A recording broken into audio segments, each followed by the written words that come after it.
गणेश भगवान की लंबी सूंड के कारण विनायक कहा जाता।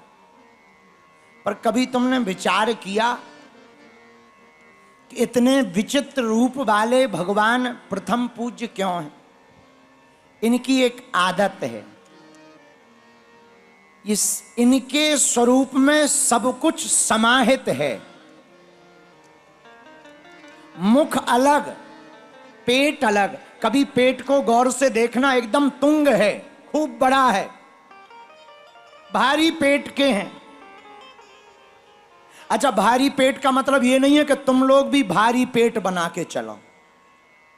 भारी पेट का मतलब है उदार चरित्र।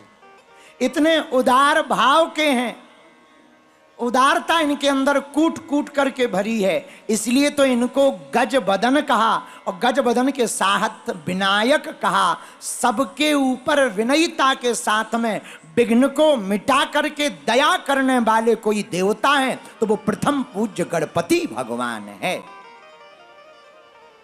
दूसरी बात, गणेश जी की एक बात यह है, इनके जो पिताजी हैं वो शंकर भगवान हैं, वो आदिदेव हैं, इसलिए वो महादेव हैं। ये प्रथम पूज्य हैं। शंकर जी के जीवन में एक ही बढ़िया है, इनका पूरा खानदान पूजा जाता है।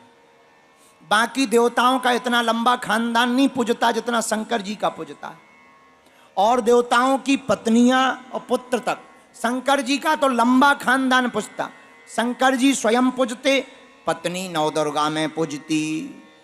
अच्छा, स्वयं पूजते सो तो ठीक है, पत्नी मां पार्वती दुर्गा रूप में पूजती सो तो ठीक है, बेटा गणपति प्रथम पूज्य भी इन्होंने बना रखा है। अच्छा, बेटा तो बहुत लोगों का पूज रहा, पर बहुएं नहीं पूज रही होंगी, पर शंकर जी की बहुएं भी पूज रही, रिद्धि सिद्धि।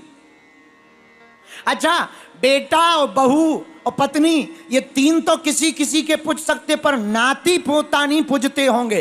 पर शंकर जी के नाती पोता शुभ और लाभ भी पूज रहे हैं। तो शंकर जी का पूरा खानदान पूजता है, यही विचित्रता है। इसलिए बाकी सब देव हैं, शंकर जी महादेव हैं, और महादेव के सुत ही श्री गणेश हैं, प्रथम पूज्य हैं। जो भी इनका स्मरण करके कोई काम करता है, उसके काम में आने वाले विघ्न को यह मिटा डालते हैं। बोलो सीताराम।